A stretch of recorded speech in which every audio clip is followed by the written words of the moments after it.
Often we hear from Muslims that God sent Jesus as a prophet along with his Injil, aka the Gospel, to only the children of Israel. But why? The problem is that the Jews were doing everything that according to the Quran was required of mankind. The Jews were monotheist, that is to say that they believed in one God who is the creator of everything that exists. He is eternal and he is the only person that should receive worship. In the past they had gone astray and worshipped idols, but God had dealt with that by sending the children of Israel into exile to Assyria and to Babylon as punishment that he had promised through his prophets previously. When they came back out of exile, they never turned to idols again.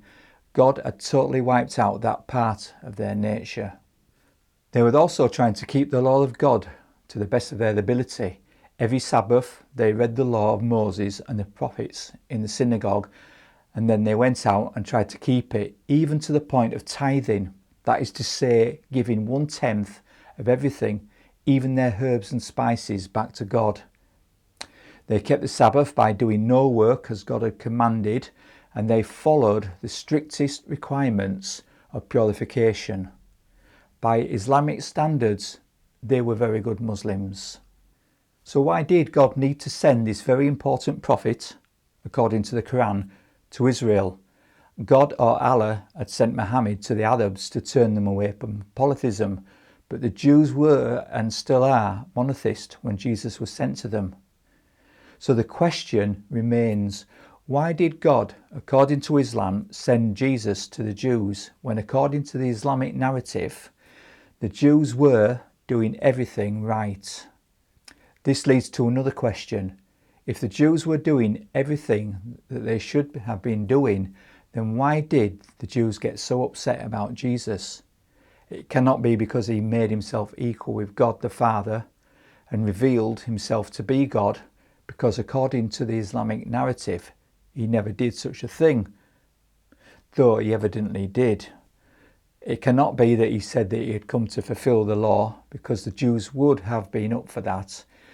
What did Jesus do that so wound up both the Pharisees and the Sadducee sects of the Jews so much that they wanted him dead? What did he do that made them want to stone him to death and eventually have him crucified? Now, I know the Islamic teaching is that he wasn't crucified, but Islam does accept that someone was crucified, and the Jewish leaders believed it was Jesus. The answer to all this is very simple for Christians. All we have to do is to take the Bible as God's special anointed word. He came to bring the good news, which is what the word gospel or the word Injil means.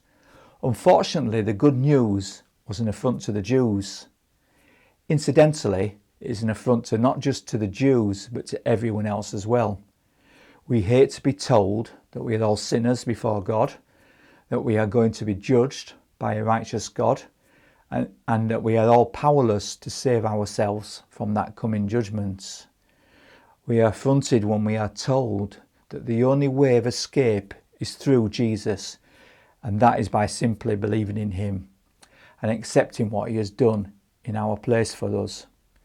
We are affronted when we are told it is all for free. All these things that we find in the Bible explain what was really going on. The ironic thing about Jews then and Muslims now is that both groups think they are keeping God's law. Jesus said to the Jews, "Has not Moses given you the law? Yet not one of you keeps the law." This seems a strange thing to say. The Jews were trying as hard as they could to keep the law, and yet Jesus says, "Not one of you keeps the law." The reason for this is, as Jesus told them, "If you believed Moses, you would believe me, for he wrote about me." And also he says the work of God is this, to believe in the one he has sent. Believing in Jesus as the Messiah was the fulfillment of the law, and as James said, "For whoever keeps the whole law and yet stumbles at just one point is guilty of breaking all of it." So you see that the Jews then and the Muslims today think that the way to God is to follow lots of rules. The laws of Moses were given to show us What a set of failures we are. We fail daily, and he who fails to keep one law is guilty of breaking all of it, and we must be judged. The solution is Jesus. Do the required work of God and believe in the one that he sent. Muslims have to admit that the Bible's version for the coming of Jesus makes more sense than the Islamic version. With his Islamic version, it makes no sense.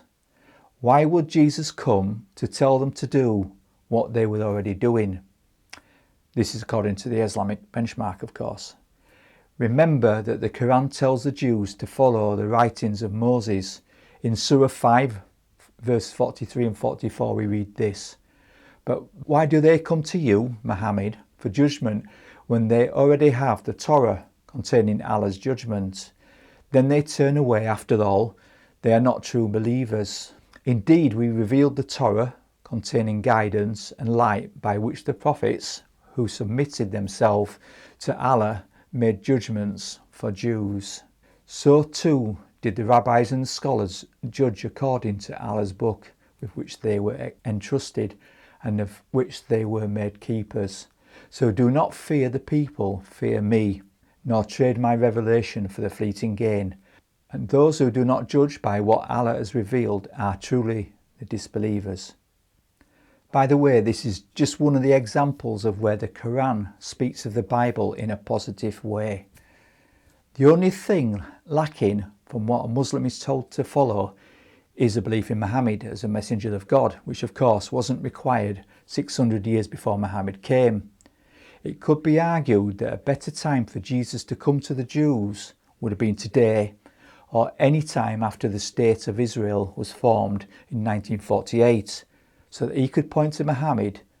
I don't think God would have made a mistake. Do you? So the question is, why did God send Jesus to the Jews? Answers in the comments would be very welcome.